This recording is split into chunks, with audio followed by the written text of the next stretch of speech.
the Ames Area Metropolitan Planning Organization Transportation Policy Committee meeting to order. Thank you, everybody, for your flexibility due to this loss of power at City Hall. And we have one item on the agenda this evening, and that is a hearing. So I'll turn it over to Kyle for any comments, or Justin, any comments you wish to make prior to going into the public hearing. The only comment I have is that we received a few minor comments on the draft version of this document from the Iowa DOT, and those were addressed for this final version. And we also did not receive any public comments. Either written or oral? Nope, neither. Okay. Justin, anything you want to add? Nope, Kyle said it pretty well. All right, very good. So I declare the public hearing on FFY 2026 to 2029 Transportation Improvement Program to be open. Is there anyone who is online who would like to address the AAMPO organization on the Transportation Improvement Program?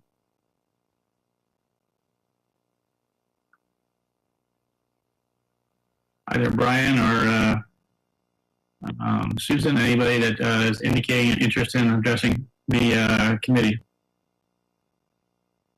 Mayor, I don't see anyone, but it'd be a good reminder now to let people know if you would like to speak on an agenda item, if you simply would select the raise hand button, and we would have an indication that you'd like to speak, and we can unmute you and let you provide your comments. Okay, let's just give it 30 seconds, see if someone does that. Otherwise, we'll go ahead and close the public hearing when you say that there's no one that's indicated that they're interested in doing that.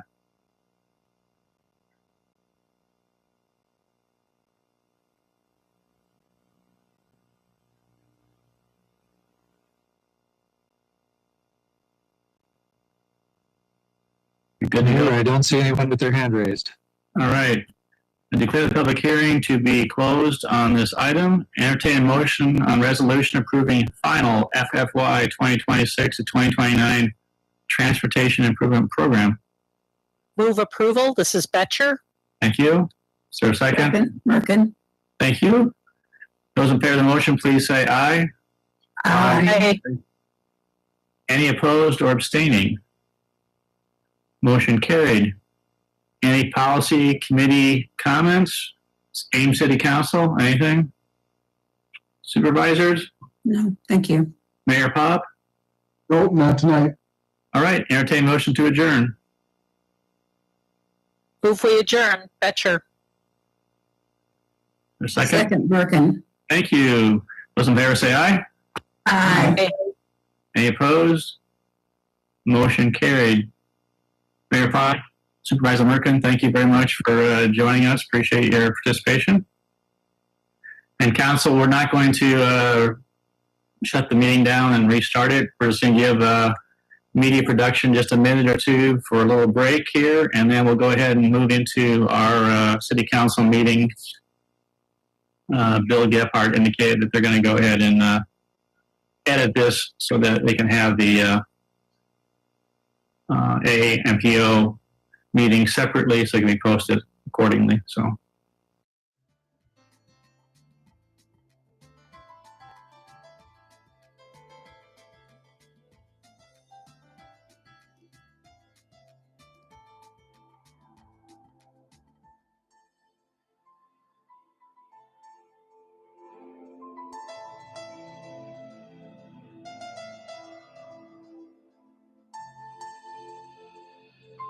Declare the regular meeting of the Ames City Council for Tuesday, July 8th, 2025 to order, and due to extraordinarily unforeseen circumstances at the Ames City Hall this afternoon, where we lost all power to City Hall, this meeting is being called and held by Zoom. And for the public's information, council's information, there are three items that we are going to defer to a future meeting. That is item number 28. That is a fiscal year 24-25 climate action plan update. It will not be on July 22nd. It will probably be sometime in August due to some vacation plans. Secondly, item number 29, the nuisance ordinance update. is going to be tabled also. And that's going to be up to the staff. We'll look at the agenda for the 22nd, but I believe it was really important. First of all, for us to be in person, to be able to have this conversation. Secondly, there may be a lot of people that want to give public input, and given the quick change on this meeting, I felt it was really unfair to them to try and participate in that. And the third item is item number 36, we tabled modifications in municipal code for renewable energy buyback program.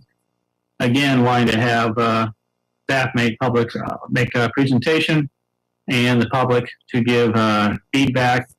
And that will be put on the July 22nd meeting. And there is a little bit of a timeline. And so staff has asked that when we get to the second and third readings, that council consider waiving or suspending the rules and having two hearings on or have two readings of the ordinance on that night. So with that, we'll move on to consent agenda. Is there any item that council wishes to pull from consent tonight? Hearing none, I entertain a motion to approve consent. Move consent minus 28, 29, and 36. Second. Actually, 28, 29, and 36 are not consent, but we'll Oh, sorry. that's okay. All right, move consent. All right, thank you. And it's been seconded by Corey. Thank you. Roll call.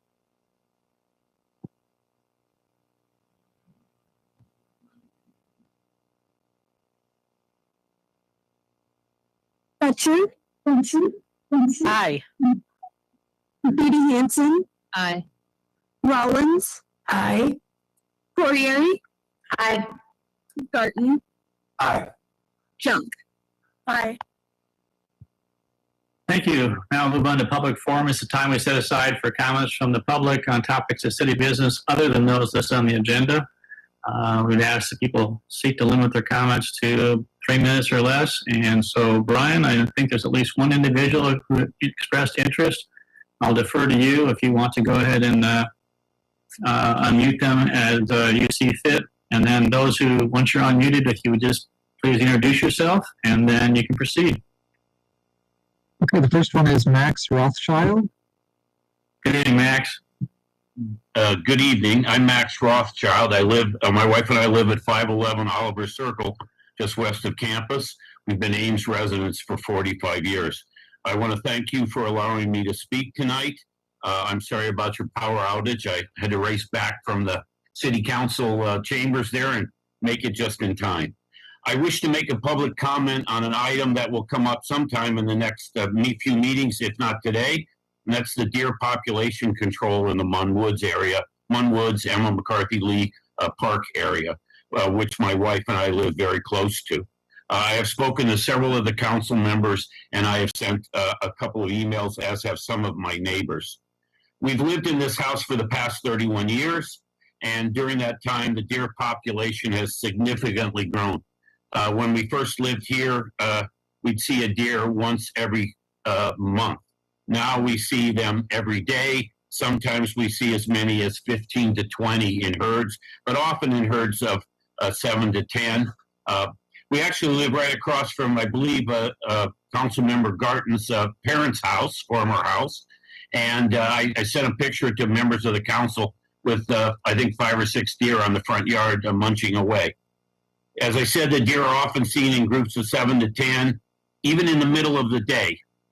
Today, there was a deer munching in my front, right next to my front door at 1 o'clock in the afternoon until I chased it off.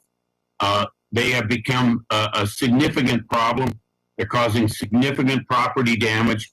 I spend hundreds of dollars a year to try and prevent them with netting, sprays, etc. And they're still eating a number of my ornamentals, many of which I've tried to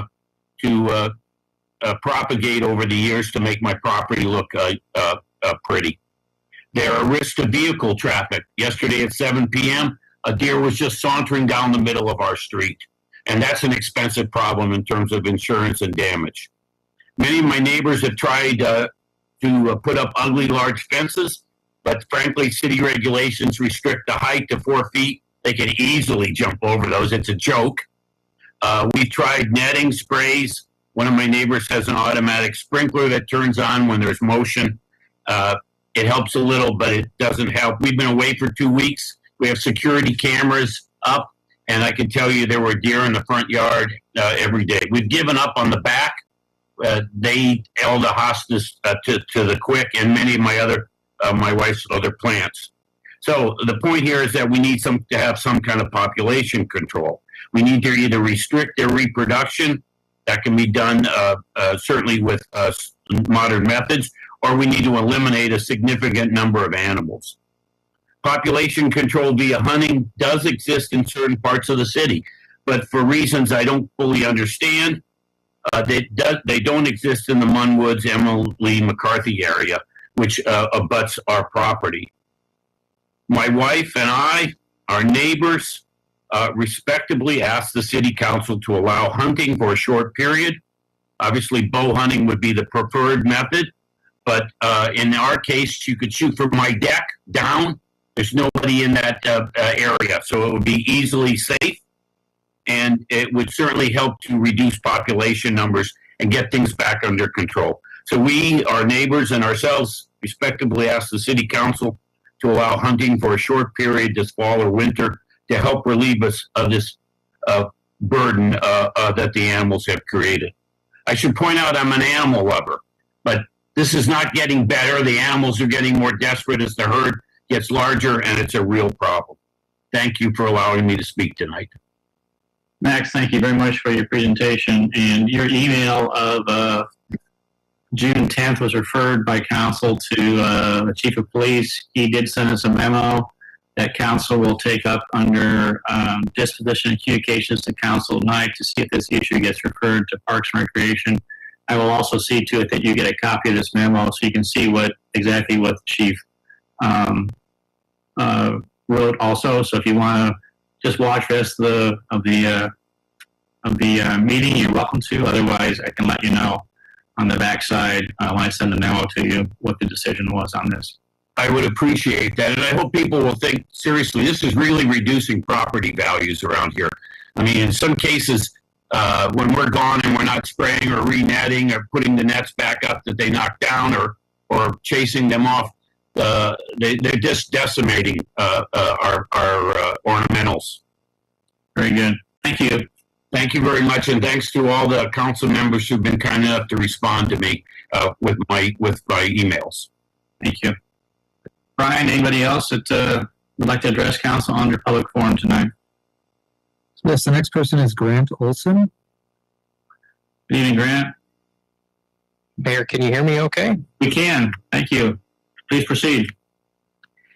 And thank you for the opportunity to speak. Unfortunately, what I'm going to speak on is a very visual topic, and I'm not sure if I'm quite able to enable my video. But anyway, I'm here to talk about a city RFP that is currently open and has a closure deadline, I believe, of the end of next week. And it has to do with a vital transportation corridor in our community, that being staying in the Somerset area. And I had a chance to look at the conceptual sketch that's being handed to design firms to put together. It's either a request for qualifications or a request for proposals. And I'm much in favor of safety improvements in Somerset, and I agree with the intent of the project. But there are a few things that I feel that I need to bring up so that we get them corrected early and we don't make any mistakes that can set us back later. If anyone wants to look at this RFP, it is available on the Public Works section of the website under Somerset Staying Improvements. For example, one of the first things that caught my eye was an installation of a new sidewalk. And this sidewalk would go across the crescent-shaped grass there in Staying between those major businesses along that corridor.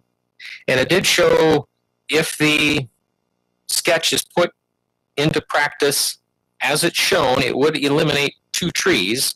And we are a very tree-friendly community. And so I went up there this weekend. I walked around on the Crescent, and I did sketch out a way that we could put the sidewalk in a slightly different shape that would not require us to kill any trees, and it would also nudge pedestrians to look for drivers. So wanted to talk about that as well. Another thing that caught my eye is that when I did the math on the parking changes, that we were going to net an additional 10 spots. Now, if you zoom out even just a block, and I did that with an aerial photo, and I picked random days this year and the previous 3 years. So I had 4 images to look at, and I picked out the image that had the lowest number of empty spots, as in the busiest day on those 4 random days. And I counted with the spots behind El Azteca and the spots behind the credit union, I counted over 100 empty spots on the busiest of those 4 random days. So if we have over 100 empty parking spots next to this area that's being worked on, we need to have a serious discussion about why we need to add 10 additional spots on staying. The third thing that the project does is it moves bus stops. And for me, that's a passenger dignity issue. And, as in, what we have this aspiration to increase active transportation, and Nolan Sagan will report that to council here in a meeting or two. And so to increase active transportation, it seems a little disingenuous to move the bus stops further from this business corridor. And so would really like to talk about the whole bus stop plan actually from 24th all the way up to Bloomington, and how we can not only make better bus stops right near the Crescent, but also for the 55 and older community that's just to the north of there. I've used almost all of the 9 bus stops in that corridor, and they're definitely less than comfortable, and would love to have a discussion about how we can wrap that comprehensively and holistically, wrap those bus stops into this project. So again, I agree with Public Works that changes need to be made on the corridor to improve safety. This has great potential to be what's called a demonstration project, and that would mean that we install interim materials to mimic what the final product would be. And again, that would allow us to make smaller wages so that we make smaller mistakes if we find that something doesn't work quite right in the real world as it does looking on paper. So again, this is an RFP that's currently open, closes next week, but I think it would be very prudent for us to pause while we have a relatively low amount of time sunk into it, retool it a little bit, and then republish it. Thank you. Thank you, Grant.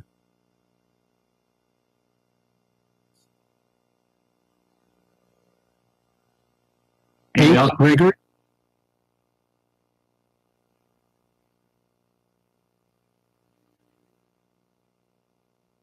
Good evening, Kate.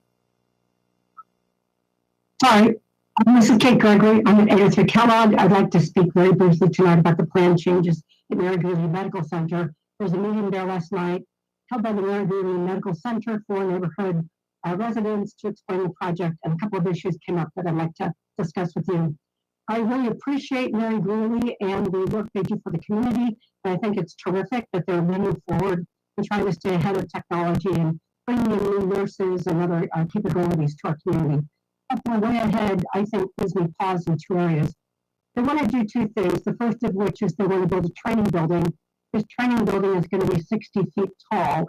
If they want the training building to be 60 feet tall, it's going to front on the north side of 11th Street. And that's a residential area. The homes in that area are really generally 1, maybe 2 stories high. What Mary-Greeley will be asking the city for is to change the setback only a building 60 feet high could have a setback as much as 50 feet. It's a significant setback for buildings that tall. Mary Greeley is asking for a 12-foot setback. This was not made clear in the materials Mary Greeley sent out ahead of time. And in fact, it kind of had to be teased out during the discussion. And many people in the community were surprised, especially a couple of people who lived across the street from the proposed new building, about having a building that high, that close to the street, right across from a residential area.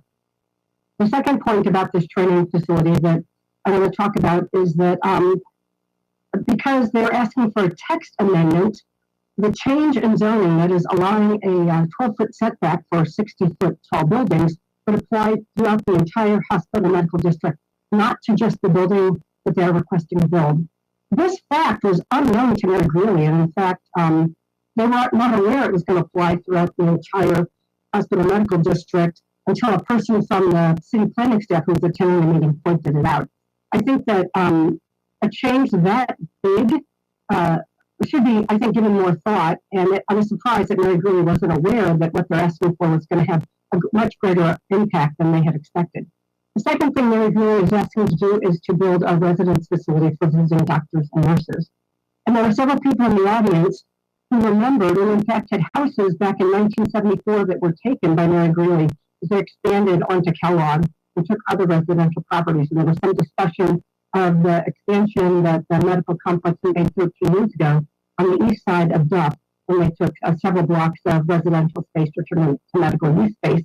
And the question was asked, why, after they, for decades, taken residential space to turn it into medical use space, which is pretty valuable space and not available almost anywhere else in the city, they now want to take space that is zoned for medical use and turn it back into residential space, especially when they're surrounded on 4 sides by residential space.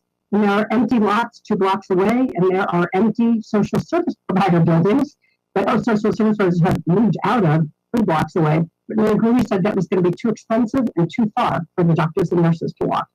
The second point that I think was concerning is that the question was asked what Mary Greeley's long-term master plan is for the next time that they need medical use space. If they convert land that is currently zoned for medical use space into residential space, where will they go the next time they need medical use space? And Mary Greeley said they didn't have a long-term master plan, which was pretty surprising and frankly pretty disappointing.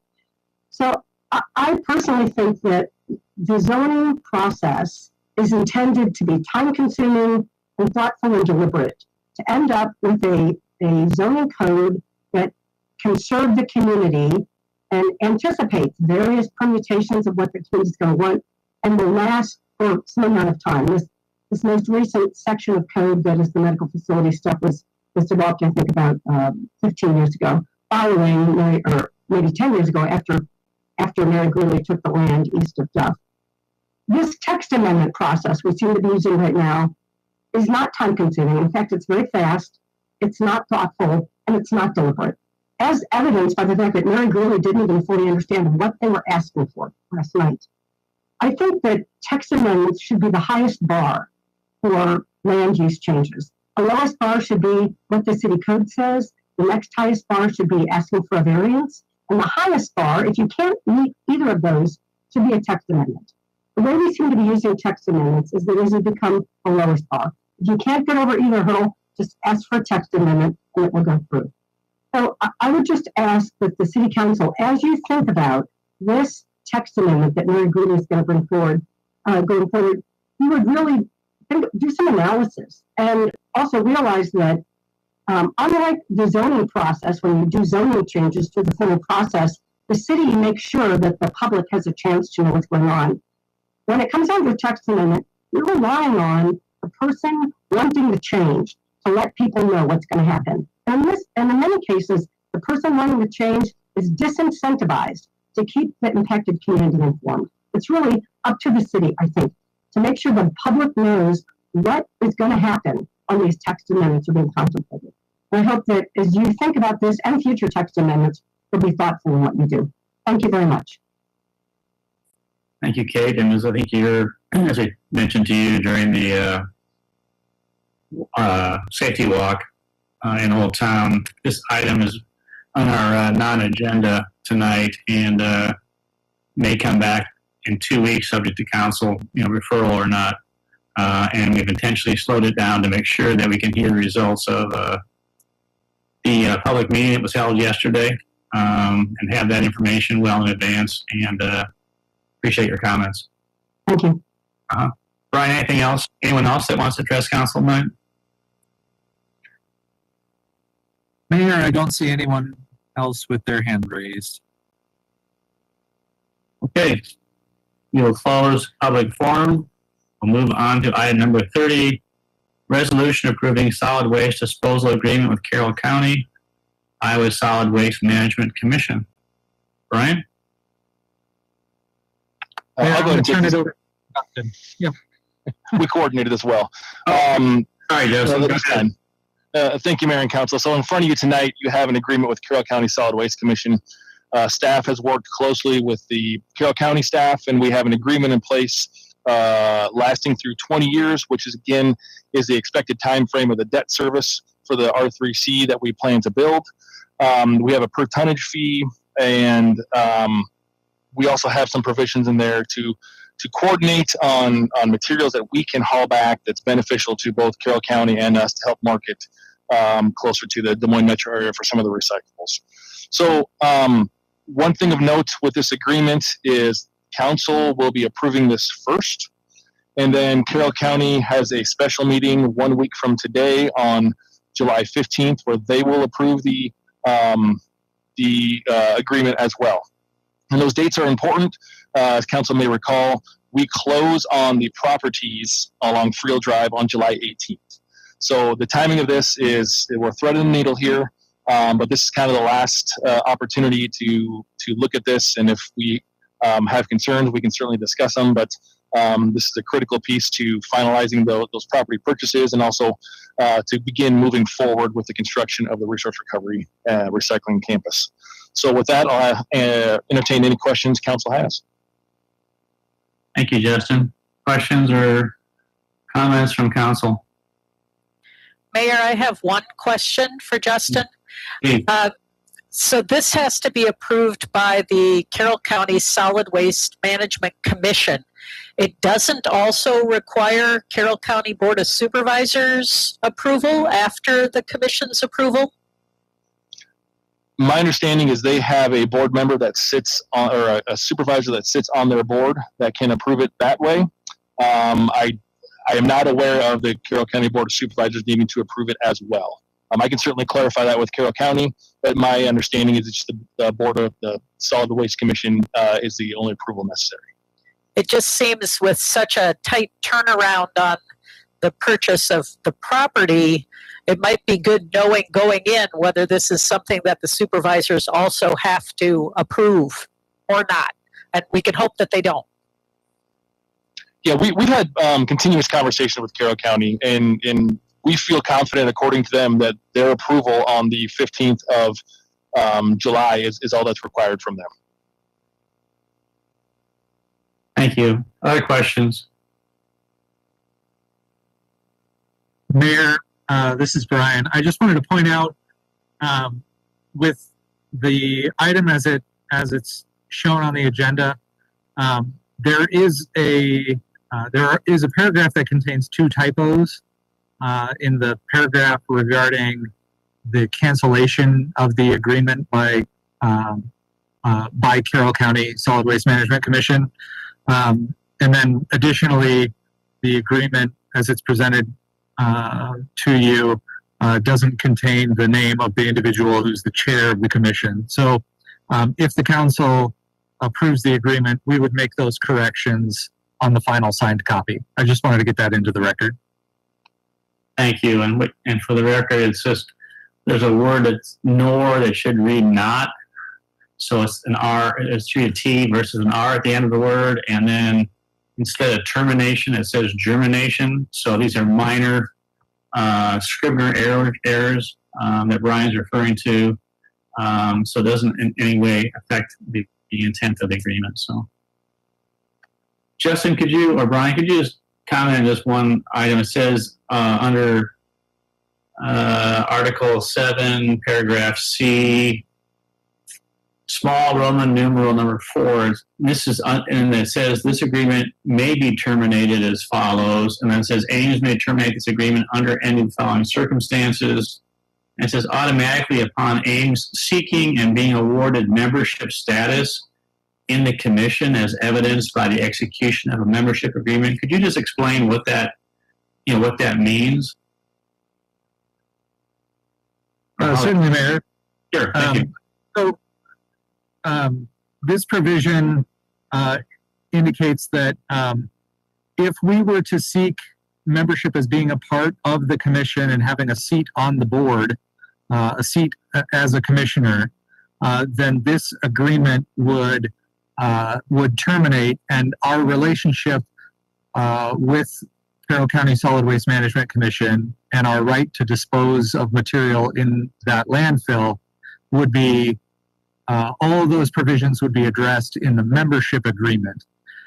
This agreement as it stands right now is not a membership agreement, and we do not obtain membership rights as a result of approving this agreement. We're simply arranging for the disposal of Story County waste in their landfill.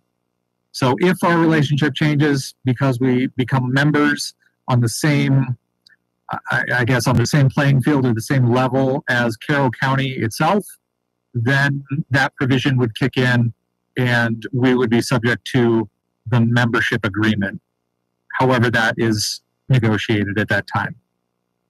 Okay, 'cause I remember a few months ago when we were talking about this, I think there was mention made that the city of Ames might have a seat on the commission. So it would have a seat on the commission only if it becomes a membership status. Is that correct, Dan, what you're saying? That's my understanding. And is there any benefit one way or the other?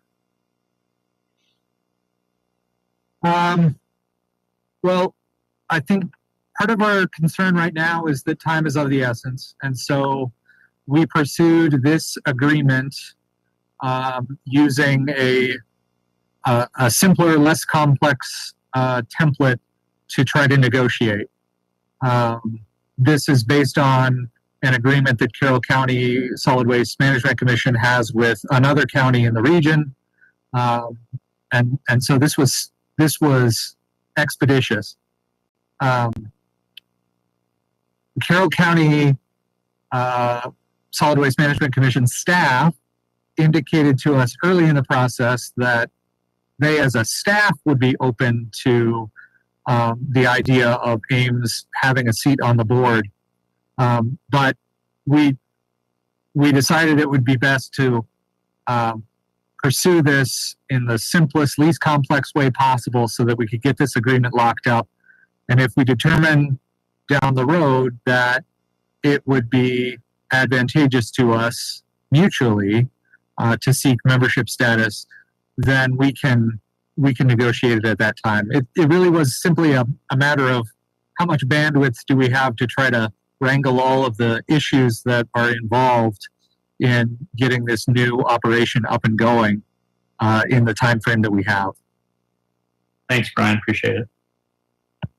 All right, we'll open up public comment. Is there anyone who wants to address council on item 30, this solid waste disposal agreement with Carroll County?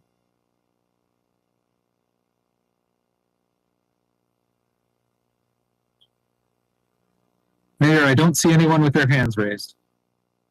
Okay. We'll close public comment. I have a question. Go ahead. Brian, could you speak to the duration of the agreement and the thought process that framed that negotiated duration? Certainly. The duration of the agreement is a little complicated. Carroll County has committed to us that they would be willing to accept our waste beginning July 1, 2027. If between now and that time, Carroll County is able to secure some adjacent property, they would be willing to entertain accepting our waste earlier than July 1 of 2027. But if that property acquisition doesn't occur prior to that date, they are committed to, in any case, taking our waste in 2027. Whether they can accept it earlier is dependent on some property transactions and estate issues that they have with an adjacent property owner. And so it's not certain whether we could start early or not. It depends on a lot of circumstances coming into alignment. In either case, the agreement runs through 2047. And that gives us at least 20 years of operating the resource recovery and recycling campus, which is the length of time that we believe would be at the longest equal to the amount of debt or the term of the debt that we would take out to finance that operation. So a 20-year debt and 20 years of operating under the terms of this agreement are what council was shown in the financial model at the last council meeting. So this agreement aligns with all the assumptions that were laid out in that financial model. And so we've got a good understanding of what would be expected in order to ensure we have the appropriate cash flow and can pay back our debt. And I appreciate that. So I have questions on both ends of this. So could you remind us the price tag for us to continue with our current situation? It's pretty high price tag per month that we're spending. We have could you just remind us of the financials? We have a big financial incentive to move forward with this. Could you remind us of that? Sure. That's well, there's a lot to unpack in that answer. We have a limitation with the Boone County landfill in that they have agreed to take us on for another 2 years through the 2027 time period at the latest. It's clear that Story County waste going to the Boone County landfill is more quickly than desired, using up the available space in the Boone County landfill. So continuing with the Boone County landfill is not likely to be an option for us past 2027. So we sort of have no choice with regard to whether we could continue with Boone County landfill. Additionally, if you look at the all-in costs to continue combusting refuse-derived fuel in the power plant, that results in some pretty high expenses for us. We have a combination of 3 challenges with doing that. One is the operational challenge and the impact on outages that we believe result from the corrosive environment in the boiler from combusting refuse-derived fuel with natural gas. And that causes us as a power plant to be less reliable and increases the number of days that we have to divert waste directly to the Boone County landfill. So that's one challenge.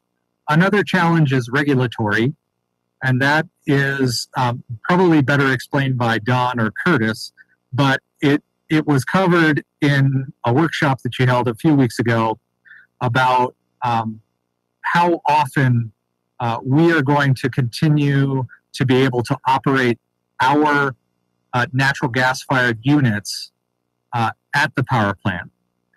Because currently we have to operate at least one of those units pretty much constantly in order to dispose of the waste.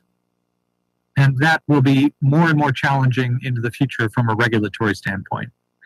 And then the third challenge that's created is a financial challenge. So the refuse-derived fuel, while it's a small component of the overall amount of fuel that's being combusted in the power plant, it requires a substantial amount of natural gas to be combusted along with it in order to dispose of it and to meet the regulatory requirements.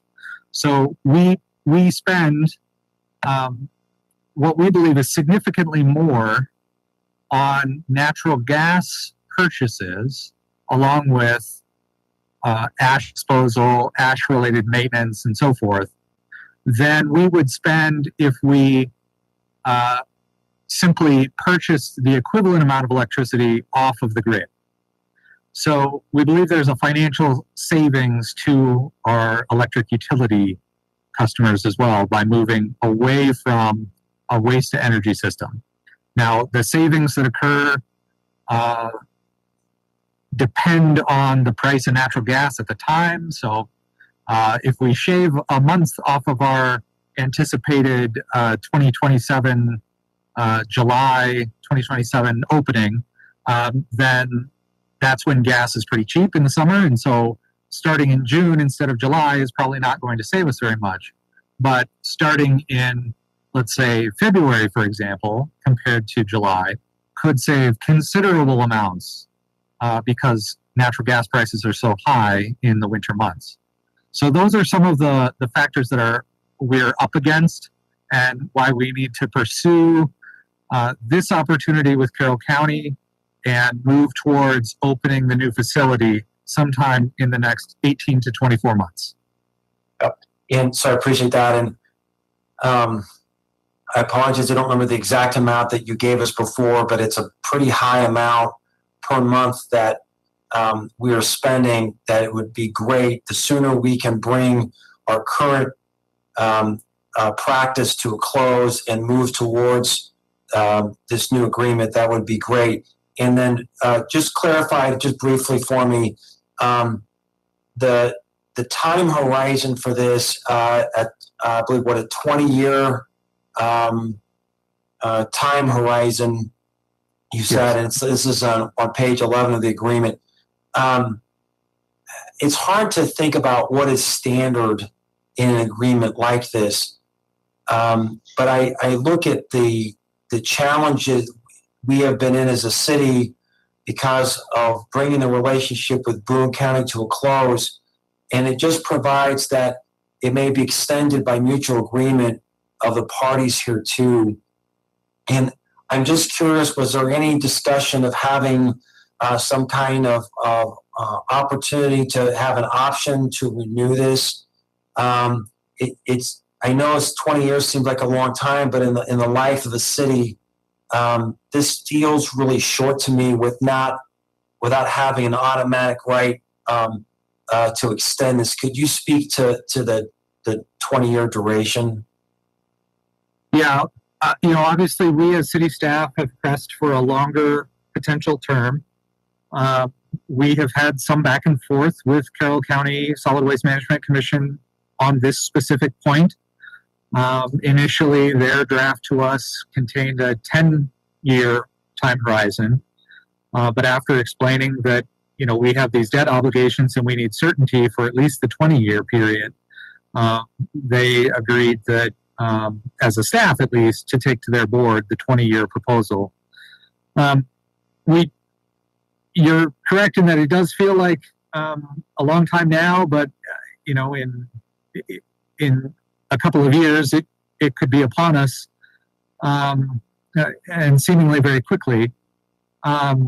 We plan to continue having really close conversations with Carroll County about what their ability and willingness is to continue that relationship even beyond the 20-year time horizon, so that we don't enter into a situation in which we are surprised.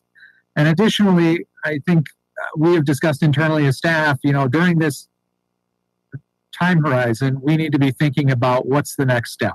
So in the event that Carroll County landfill is not able to accept our waste beyond the 20 years, what are we going to be doing in the interim to prepare for that possibility and transitioning to the next option? We need to stay ahead of that so that we're not scrambling at at year 19 to find out what our solution is going to be, if that is the case.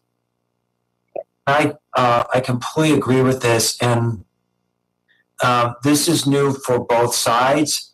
And my hope is that after a few years of seeing how this is working out and what I hope to be a mutual benefit to both sides, that instead of this being a theoretical discussion, we can actually see the benefit, that there would be an openness to giving us some opportunity to add some kind of option to extend, and we could amend this agreement. But 20 years in the life of a city for an agreement of this magnitude, how we deal with our solid waste is it seems about the bare minimum you'd want to do. The final comment I had, this marks an incredible achievement for our city, and I just want to point out for people that are watching, for most cities, they would have to hire outside consultants and staff in order to facilitate this kind of analysis. And the fact that we're able to do this with our staff, not only is it an incredible savings to us, but I think we get received a much better outcome, because this is such a something that's so intricate to our own city's operations. It's such a much better outcome with our own staff. And so, Brian, I want to commend you and on all of the people. Many hands were involved in this to get us to this point today. And we would be remiss without acknowledging the immense number of hours that have gone into getting us to this agreement today. So thank you to you and everyone involved.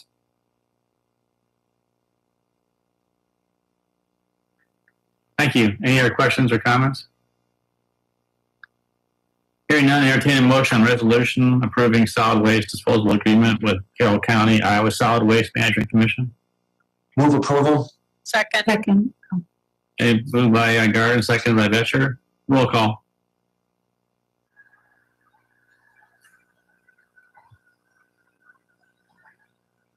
Edie Hansen, Aye. Aye. Rollins, Aye. Corriere, Aye. Garten, Aye.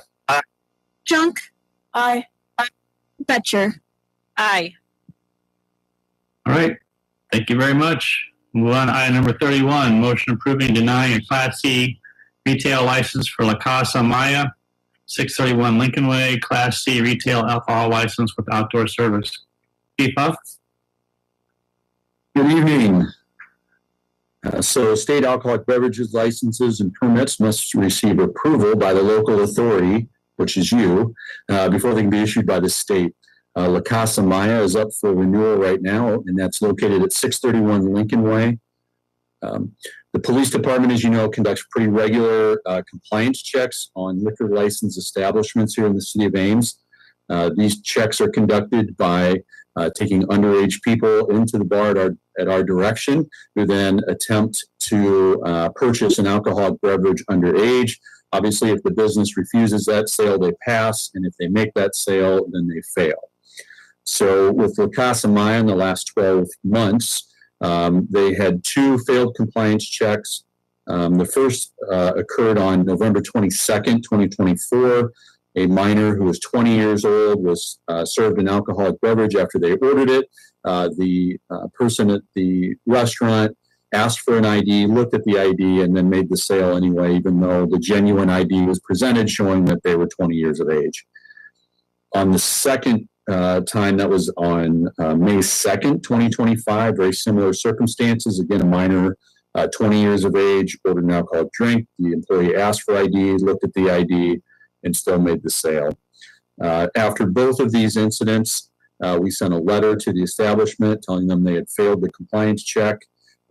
We also spoke to manager and owner, encouraged them to attend our own police department ID training, download the Iowa Age to Purchase app, and to take the IPAC, which is the Iowa Program for Alcohol Compliance Training, which is online training. We recommended that they do all of those things, in addition to our training and showing up for our own bar owners and managers meetings. Since the first failed compliance check, the police department has held 2 such trainings. No employees from La Casa Maya attended these trainings, nor have they attended any of the quarterly bar and liquor license established meetings. Let me go back. So another compliance check was held on June 26, 2025, so just over a week ago, and they did pass that compliance check. So in preparation for tonight's meeting, we went to the establishment to talk to the manager about what changes they've made, especially since the first 2 failed compliance check failures. And I was surprised to learn from the manager that they said they didn't give their employees any training in ID checking at all, other than telling their employees to check IDs. I was a little surprised to hear that. I have learned since that time that I spoke to that manager that another officer spoke to a different manager at the establishment who said that they did run employees through the IPAC training here in the past week or so. But there's no way for me to verify that information at this point. So I certainly have serious concerns about a business who's failed 2 out of 3 compliance checks in the previous 12 months and also failed to attend any of our trainings that we've offered, the meetings that we have.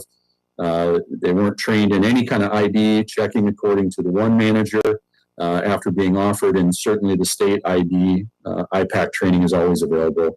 So for these reasons, I would recommend denying the application for renewal. Chief, could you just in advance of the council discussion, just review with again for the council probably aware what the alcoholic beverage, what kind of action they might be taking on the La Casa Maya, and also what are the implications for the actions that council might take if they would approve or if they would deny the renewal application as recommended? Absolutely. So after the second failed compliance check, the possibility of a 30-day suspension by ABD would be on the table. However, because this just occurred back on May 2nd, they usually don't move quite that quickly, and so we're not aware if they've taken any of that action yet. But they certainly usually do. They're usually a few months behind on those actions. They would notify the establishment of the 30-day suspension, and that's usually done by letter. If you were to deny the license tonight, certainly all of that is stayed if they file appeal with ABD, which happens in most cases. They're able to operate during the course of the appeals process. At any point, a denied license or anybody else could apply for an 8-month license, which is the only other license that they could apply for. And certainly, if conditions have changed, if they were to bring that 8-month license application forward, you could look at new information and make a determination based on those circumstances. So when is their license lapse? So their license will expire on July 12th. So if there was a denial as alternative one is recommended, they could then appeal and they would still be able to serve alcohol. Is that correct? Yes, and the time it takes to file the appeal is relatively short, so they could probably get that done before the 12th, before there's a lapse. At least that's been my experience. Okay. And how long does it take to schedule local training that your department might offer? And first, how long would it take to get that scheduled and go through? And then is there a way for our department to verify if they did indeed go through IPAC? So we could check with EBD to see if employees completed IPAC training. In the interim, we offer pretty regular ID training, but we've also had circumstances where We've provided it for a special circumstance where we'll have one establishment that needs training, that we've set that up for them. It's usually under 2 hours, I think, to train everybody in our ID training. IPAC is good too. I don't want to say that it's not. Ours is just more local. We know what the local trends are in fake IDs. Where ABD is a little more general. We obviously go over serving and all of the other issues besides just trying to find underage individuals or fake IDs. Thank you. All right, Council, what questions might you have of the chief on this item?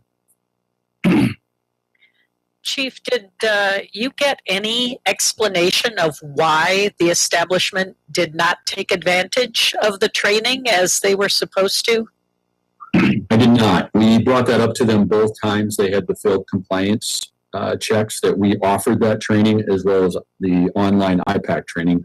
I have no explanation for why they didn't take us up on that or complete IPAC earlier. Sam, I saw you unmuted. Did you have a question or comment? Yeah, these are super frustrating for council to have to go through, and I just think it's important for people that are watching and for the applicant themselves. Chief, we have an amazing number of establishments that sell alcohol and have to go through this process. And could you just speak briefly to your expectations as law enforcement of why this is a reasonable, I mean, if someone didn't really understand this, then this may seem like this is overkill for just a couple of infractions. But in fact, this is what every other establishment in our community has to follow. Could you just speak briefly to why these infractions are really out of step with what we ask every other restaurant and bar to follow? Yeah, certainly. Our expectation is that no liquor license established ever fails a compliance check. The bar is pretty low.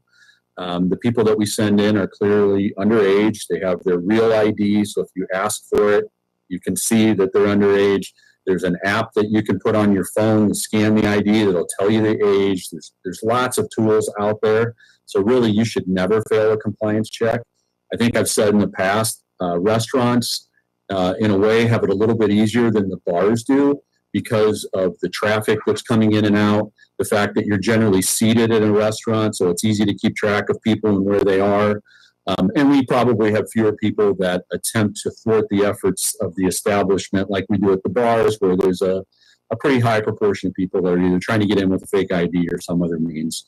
So they should never have a failed compliance check, certainly not two. Yep, thank you. Other questions?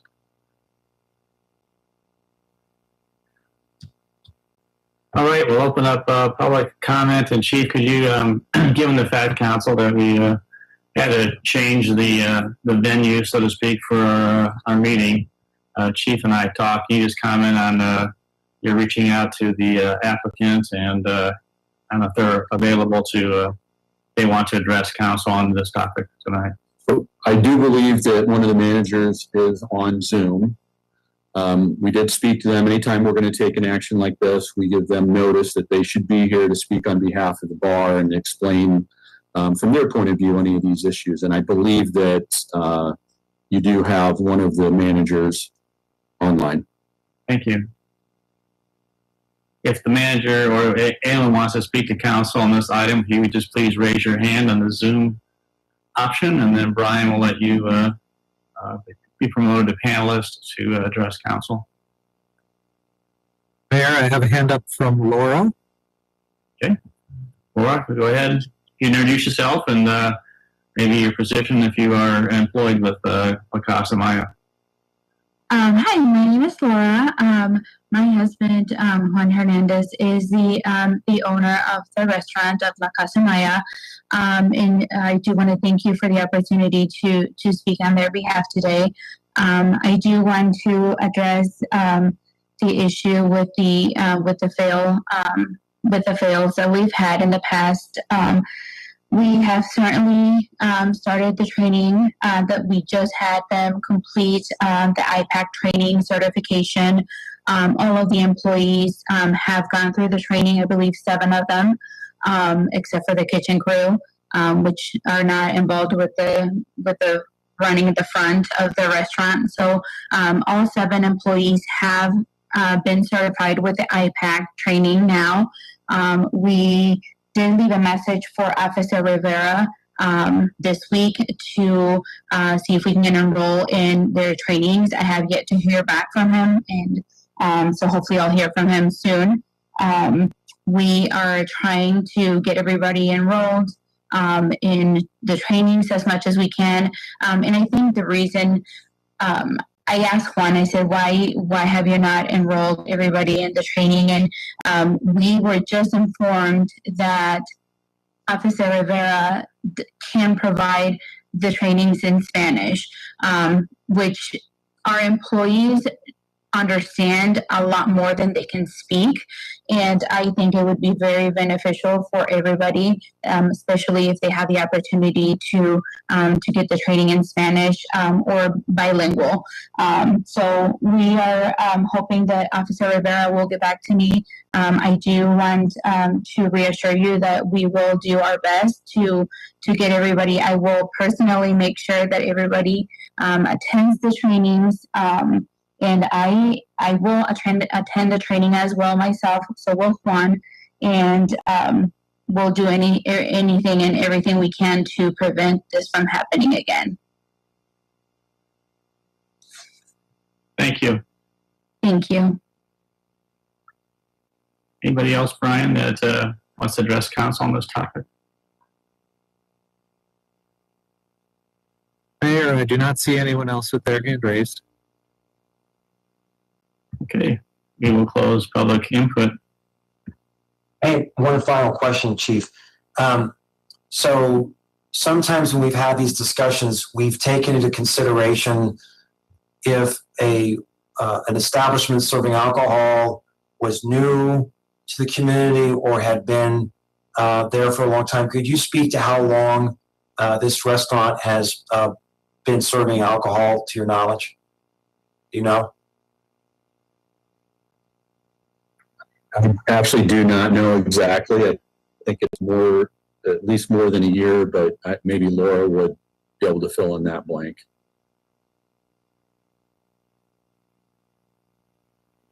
So it's not like 5 or 10 years. It's been, the business is more new, and that's your knowledge. Newer, yes. Okay. Okay, thank you. Other questions? Chief, it sounds like they are going in the right direction with this, but I know in the past that we have been hesitant to approve the 1-year license for the establishments that have had these issues, because it's much harder to revoke the license than it is to simply grant the shorter term license and see how things go. So if we were concerned about how things were going, is the process that we deny the 12-month and ask them to apply for the 8-month? Do I have that correct? Yeah, so if you denied the 12-month, anybody that's denied could apply for an 8-month. They used to have a 6, now it's just 8 and 12. So anybody that's denied could apply for that 8-month license. If there were significant changes between now and that time, then you certainly could take all of those things into consideration and consider a license that was shorter than the 12-month that they're currently applying for. So process-wise, if council wanted to, they denied the renewal application, and if they followed through, that is, La Casa Maya followed through to get local training and produced certification that they produced, or they went through the other training, that could be submitted along with an application for an 8-month, correct? Yes, that's correct. So anything that they've done between now and if they apply for an 8-month, if you deny this license, then we would bring all that information forward for you as new information that you could help make a decision about a shorter period license. Which does not give assurance that the council would act in that way, but it helps influence your recommendation. Is that correct?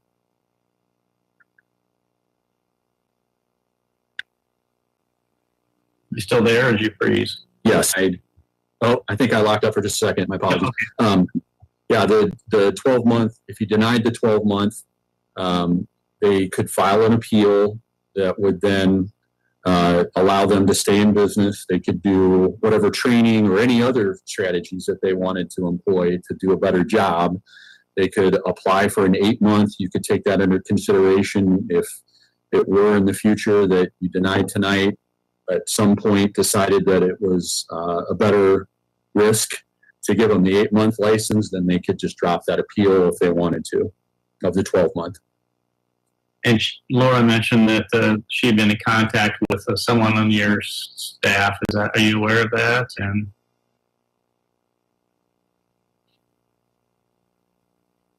I locked up again, so I missed your question. I'm sorry. yeah, okay. And just for people's information, I think that the staff are in the Emergency Operations Center, and I was there earlier this afternoon, and when too many people get on the internet, it ends up kind of getting glitchy for a little while. So anyway, yeah, I was asking, is that I lost that ball in the woods. I'm sorry. I think, Mayor, you were asking if Jeff, if you knew anything about the conversation between Officer Rivera and Laura about offering this in Spanish, or anything else about context between the owners and your department. Thank you, Laura. Yeah, that was just recently. So we spoke. It was actually Officer Delo spoke, I think, directly to Laura. She said that they had some employees that might struggle a little bit with English, and we told them it's actually Officer Ramirez, not Rivera, but Ramirez is fluent in Spanish, and he is one of the people that actually provides the training. So we could certainly either go with a bilingual training or fully Spanish if they wanted to. Great. All right. Any closing? So Chief, on this point, I mean, we certainly have other establishments where the service staff speaks Spanish. So I mean that I just want to make sure we're teasing out here. That's not unique to this restaurant, right? No, we have other restaurants in Ames that I think are probably in a similar situation. And so somehow they're able to obtain this training. It would appear so, yeah. Okay. And so I always want to try to maintain consistency in how we deal with these different situations. I think it's super important in this area. And so if we did deny and then let them reapply for the 9-month, would that be outside of what is the scope of sort of a normal treatment for a situation like that? I want you to speak to that. No, that wouldn't be. We've done similar things in the past, especially when the establishment then does the things that it should do, like getting the training, potentially looking at other things like the smartphone app that helps you determine age. There's scanners. And there's a lot of other tools out there. So I think if they go through the process of getting caught up on the training that they should have always had, and maybe employ a couple of these other things, I think it would be reasonable to entertain, an 8-month at some point. Okay, thank you. All right. Is there a motion?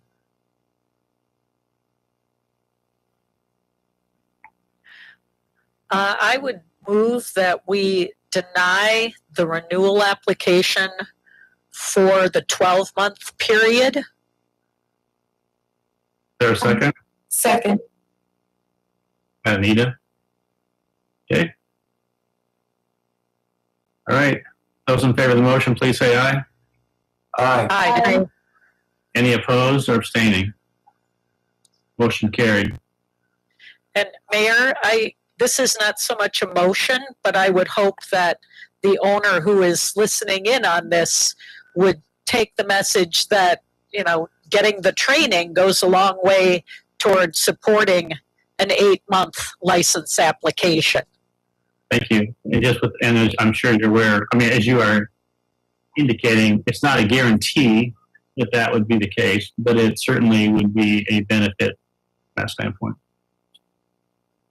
Okay, very good. Thank you, Chief. Move on to item number 32, hearing on fire alarm upgrade for the power plant. Are there any questions on this item from council for staff?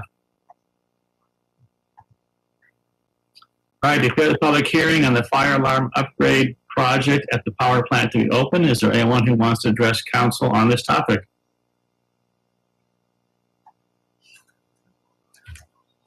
Here, I don't see anyone with their hand raised. Thank you. Declare the public hearing on this item to be closed. I entertain a motion approving the report of bids. So moved. Second. Thank you, Betcher and Garten. Those in favor of the motion, please say aye. Aye. Any opposed or abstaining? Motion carried. Entertain a motion on resolution approving final plan specifications and awarding a contract to Van Manen Electric Incorporated of Newton, Iowa, in the amount of $359,895. So moved. Second. Moved by B.D. Hanson, and is that Amber? Was that you? Corriere seconded. Roll call, please.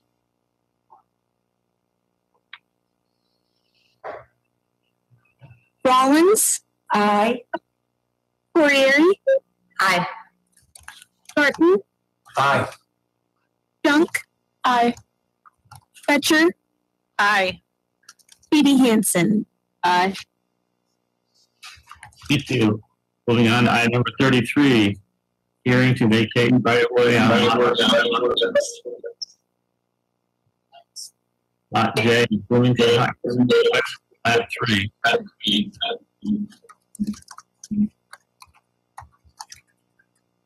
Any questions for staff on this item? All right, declare a public hearing on this item to be open. Is there anyone who wants to address council on this topic tonight?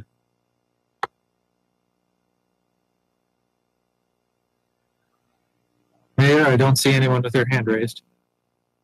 Thank you. Declare the public hearing to be closed. Entertain a motion on resolution approving vacating right-of-way on Lot J. So moved. Garten. Second. Rollins, second. Roll call.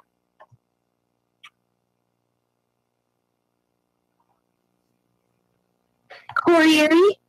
Aye. Garten. Aye. Junk. Aye. Fetcher. Aye. B.D. Hanson. Aye. Rollins. Aye.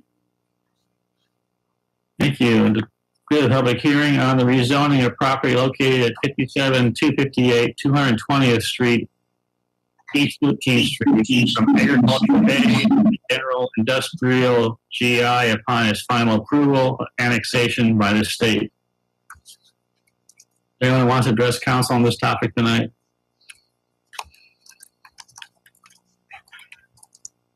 Mayor, I don't see any hands raised. Thank you. Declare public hearing to be closed. Entertain a motion on first passage of ordinance. I'll move approval. Second. And Garten. Thank you. Roll call.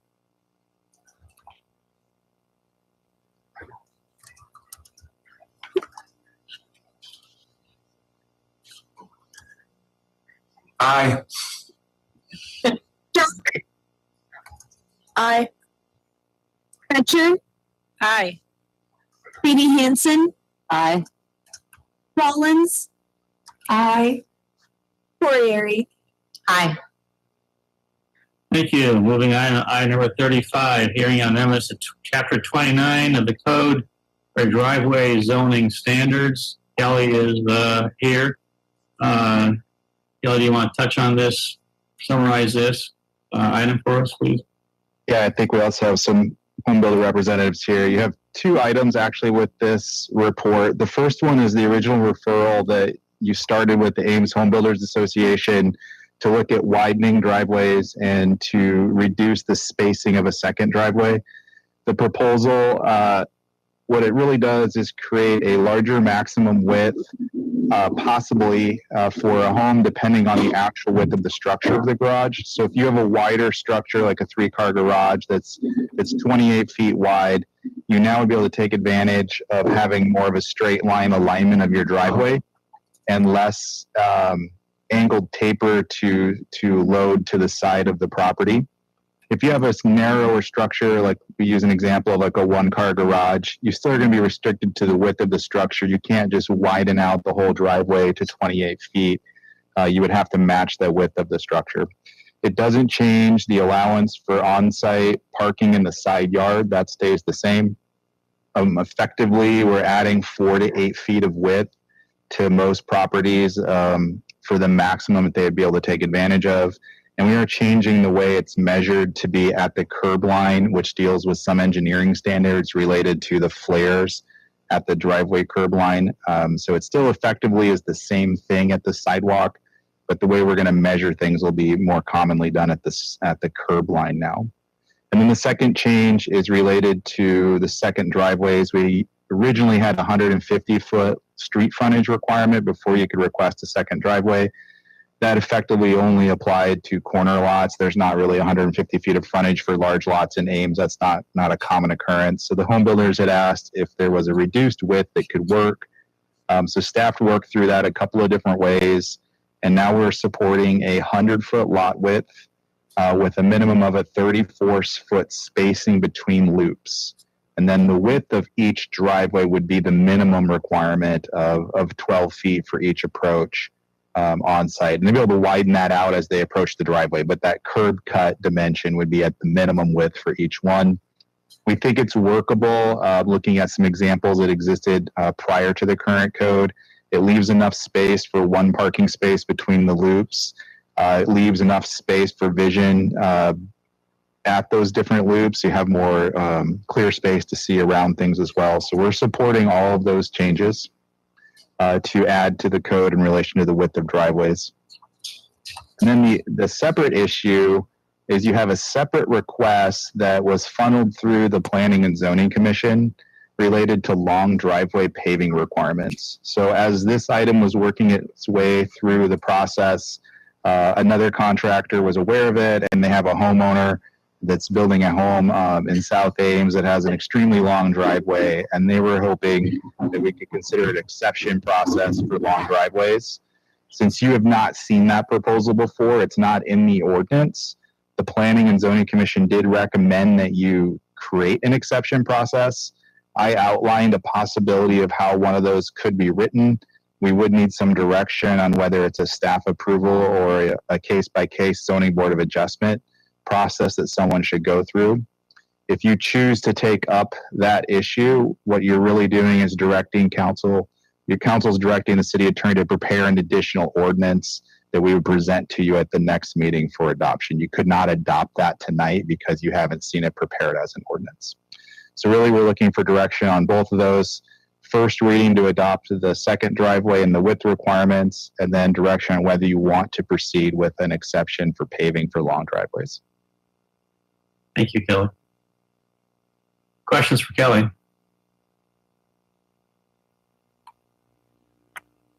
Kelly, could you give us just a sense of how common it is to have a 1,000-foot driveway in Ames? My sense is this is extremely rare. This is the kind of thing you see more in the county where you have a long lane. But I'm trying to think through this. There aren't a ton of these. Could you speak to this? Yeah, I probably didn't survey the whole city, but I picked the 300-foot distance as an example of the threshold before you'd be eligible for this, because all standard subdivision lots would have driveways that are less than that. There are some lots along Topo Hollow. There's some other county lots that we absorb over time as we annex properties that'll have driveways that might be longer than 300 feet. Like, for example, we'll annex a farmstead as part of an annexation, and that house might be set hundreds of feet back, even though it was never created in the city. So there might be a few of those around, but all of your standard subdivisions are going to be well under 300 feet. I Thank just you. think it's helpful to get a context of how many there might be, but I hadn't thought about the annexation situation. Other questions? Kelly, when you said that for the two driveway entrances and 34 feet between the driveways, would that be measured between the flares? Yes. So the right-hand edge of flare to a left-hand edge of flare is what it's going to be then. Yep. Thank you. All right, declare the public hearing on the amendments to Chapter 29 regarding driveway zoning standards to be open. Is there anyone who wants to address council on this topic tonight? And Mr. Mayor, I just wanted to note the Home Builder Association was the applicant. I'm not sure if they wanted to speak or not, but just to make that clear, they were the applicant tonight for this project. Thank you, Kelly.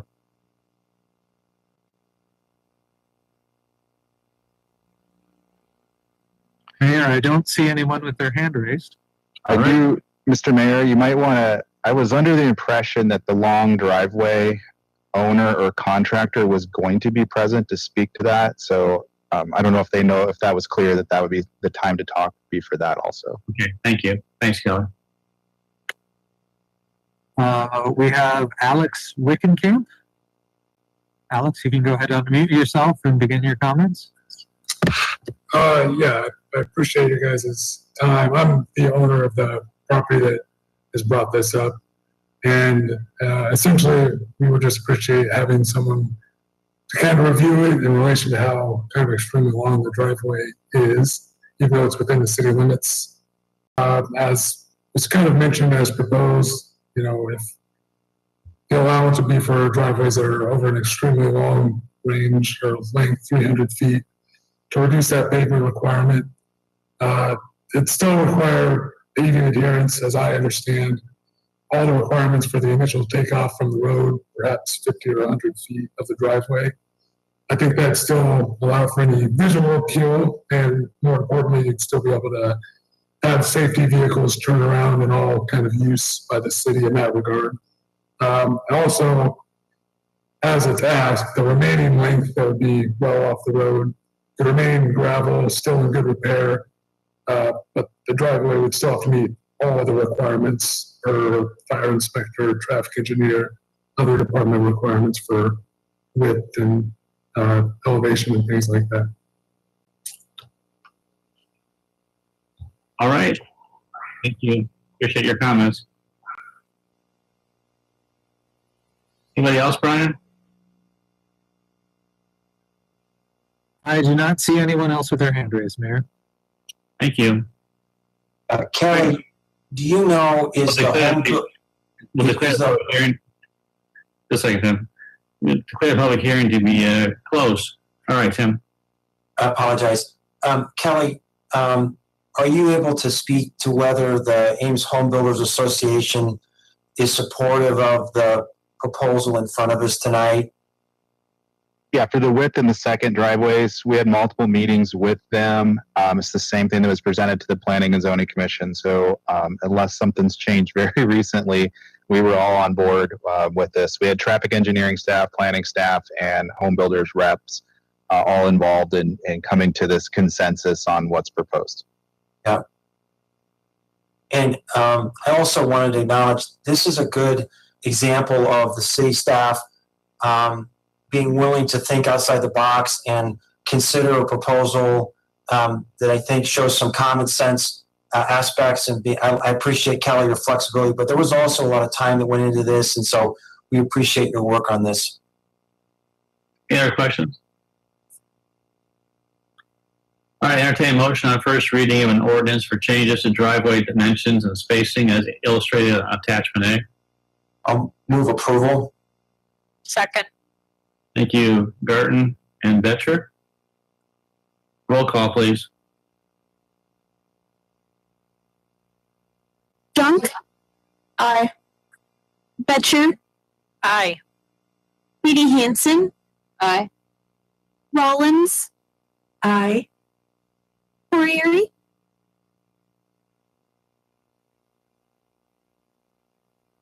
Amber? You're muted. Aye. Garten. Aye. Thank you. Entertain motion to direct staff, or the city attorney to draft an ordinance for paving exception for lawn driveways to be approved by staff and or the zoning board of adjustment. We would like some direction though of whether you think it should be a zoning board of adjustment exception process, because that would be drafted differently than if it was a staff approval. Thank you. Discussion on this item. Whether you want the zoning board of adjustment to take action on this or it'd be a staff approval. Staff approval is the lower bar. Well, there would be no notice. There would be just the objective criteria, whatever is ultimately adopted. And the ZBA would probably be more of a case-by-case review of the situation of the site, and there'd be notice to people of the proposal. And this is something also that you indicated is probably a pretty rare occurrence. Is that correct? If it's the criteria I outlined, you kind of have to be in a rural, right? It said ag, rural, wooded lot kind of situation. So I don't know how often those are going to come up, but it would be, I would estimate, limited. So as a general principle, Kelly, I sort of would like ZBA's input where someone's proposal has to be balanced versus the impacts on the surrounding properties. And sort of by definition, this is sort of an isolated property.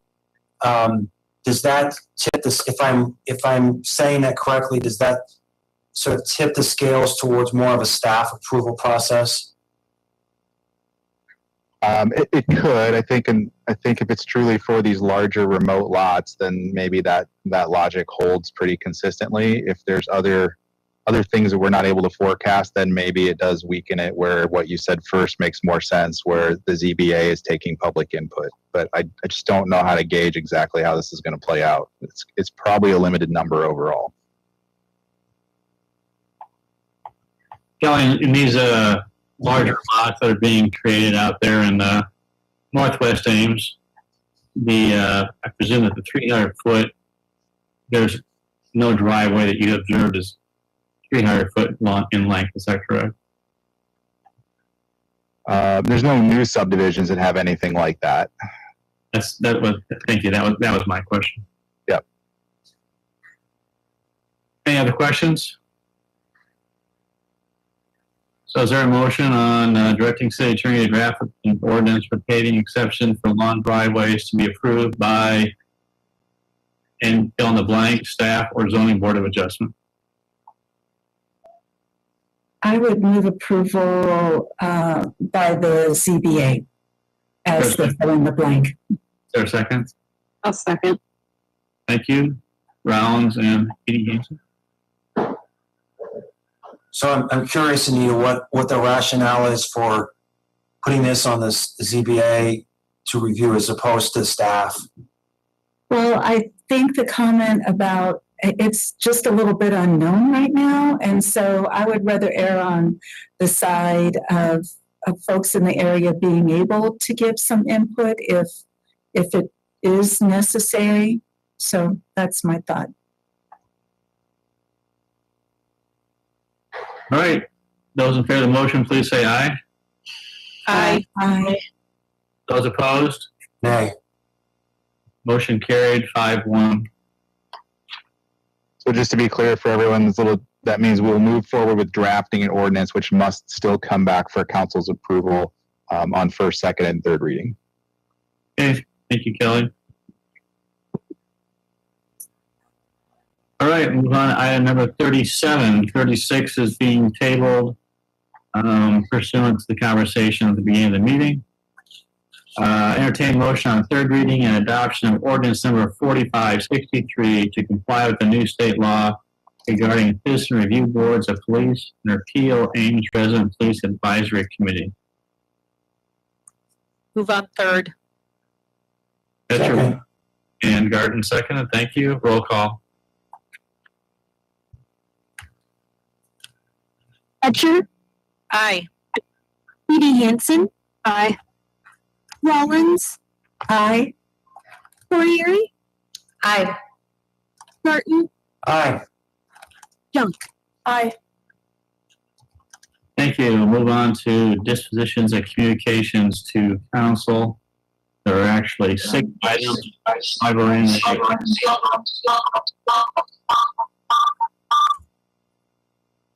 We had quite an echo, Steve, when you go into audio. Is there someone else in the room that has their audio on that kind of gives us feedback?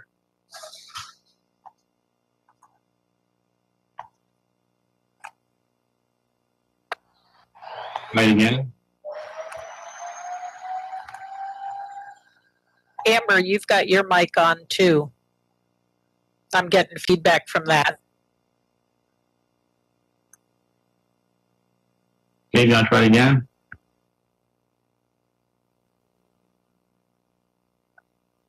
Yeah, it looks like the strobe lights are going off in City Hall, so that's a encouraging thing.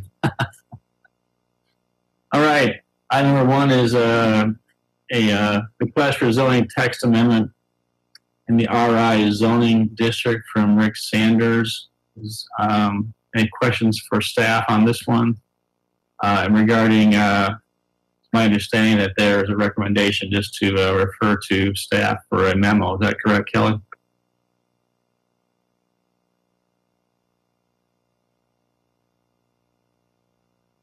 Kelly or Steve? Yeah, sorry, can you say again which item it was? Number 1, it's a request from Sanders. I think we talked about this earlier. It was recommended for a request for a memo. Yeah, I think you'd want to look at it. It's about, it's not about regular vehicle parking. It's about equipment testing areas. It's unique. Steve, would you concur requesting a memo? Yes. Is there a motion to request memo from staff? I would move we get a memo from staff about this. Is there a second? Second. Those in favor of the motion, please say aye. Aye. Aye. Any opposed? Second is a memo from Mindy Bringleson regarding Maple Grove Mobile Home Park request for sanitary sewer connection. Comments, Steve? I think you want to have this has already given you a memo, so I think you want to put this on a future agenda and discuss this issue. There's a number of issues. I'd move we put this on a future agenda to discuss it. Thank you. Is there a second? Second. Junk.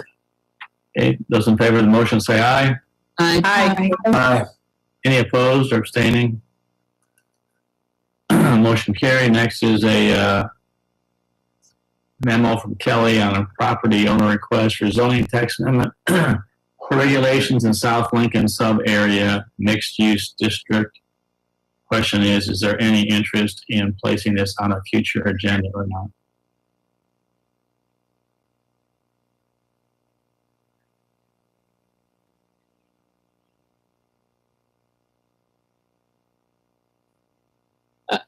I'd move we place it on a future agenda.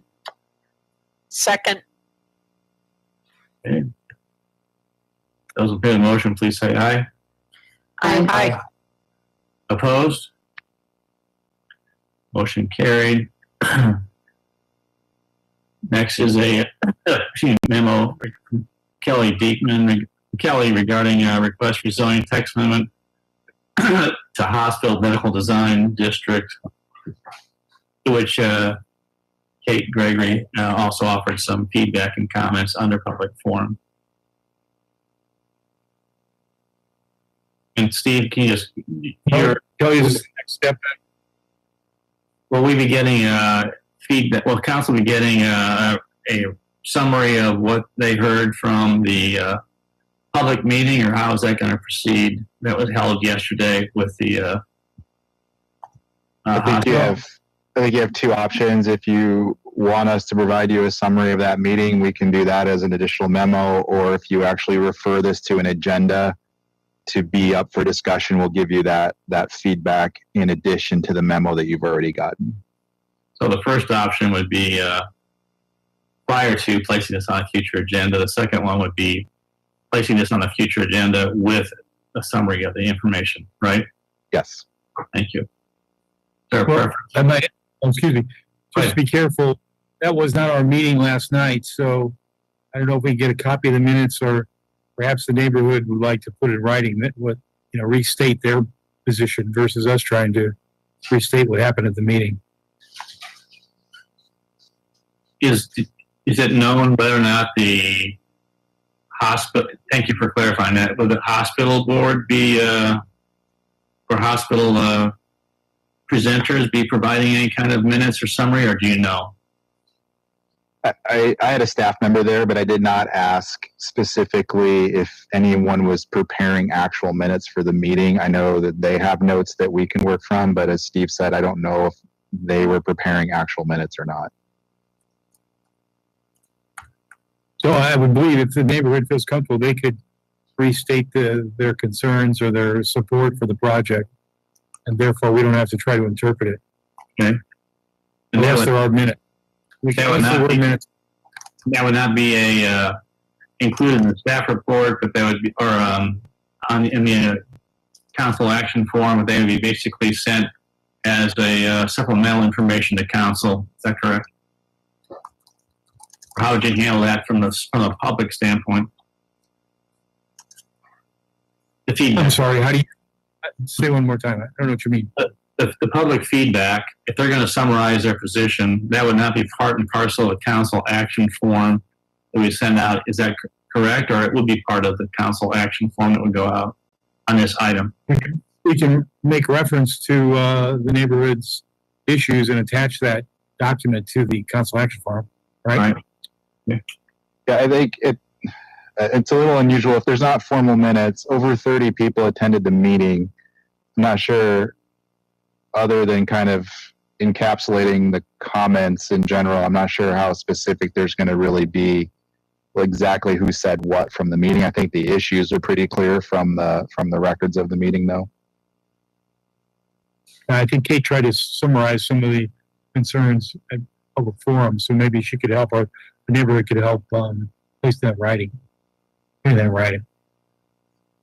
I would concur. It makes sense to have them do it versus us trying to interpret that. Just someone else. We don't want to incorrectly state their opinions here. Thank you. Is there any concern that the neighborhood may need more time to put something like that together, since it's vacation time and there may be people who would like to contribute who might be gone? That's a question. That's not an argument. I think David and Kate are on. If you want to just ask them that question, they're still on the website for you. If you'll, I see Kate has her hand up, so I'm assuming she could answer that. Who could answer that for us? Hi, this is Kate Gregory. Thanks for the discussion and the thought. I'm sure that I can work with Dave Carter and some of the other community members to put together a summary. And I'll also reach out to Gary Routine at the hospital and make sure that it doesn't appear we're presenting anything in a biased way. So we'll get that together for you, and hopefully in like a week. Okay? Thank you, Kate. I think that the deadline would probably be a week from Thursday, probably, because it's the council pack will be ready a week from Friday. Okay, no problem. If it's going to be on the 22nd of July, I don't know if that's something, Steve, is that something that you anticipate this would be on the agenda in 2 weeks or before, or be in the hard? Let's ask Kelly just to clarify. Kelly, what's the next step? Is the ball in the court of Mary Greeley to propose council action, or what's the next step?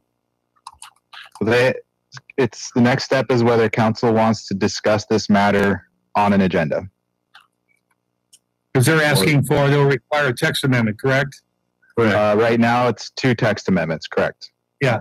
So usually the procedure is the council decides whether to proceed with that or allow them to proceed with that, right? Right. I would move that we put this on a future agenda. There a second? Second. All right. Those in favor of the motion, please say aye. Aye. Any opposed or abstaining? Motion carried. Item 5 is just for information, Kelly's monthly planning work plan status updates. Do you have any questions for Kelly on this item?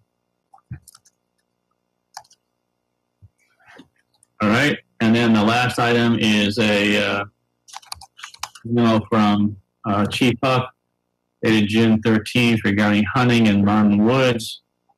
And I'm going to quote his last paragraph. It'd be appropriate to refer this request to City Parks Recreation for review. That is the hunting in Martin Woods. If the Parks Recreation Commission approves the request, they refer it back to the City Council for potential action. I would move that we put this on, or send this to Parks and Rec along with the emails that we have received from the Munwoods neighbors for their consideration. Second. Seconded by Rollins. Thank you. Let's try the motion. Excuse me. Go ahead. Sure. Are we, the city clerk or the staff receives every one of the emails that you have received? Sometimes that doesn't happen, so you might want to help us make sure we get all those, right?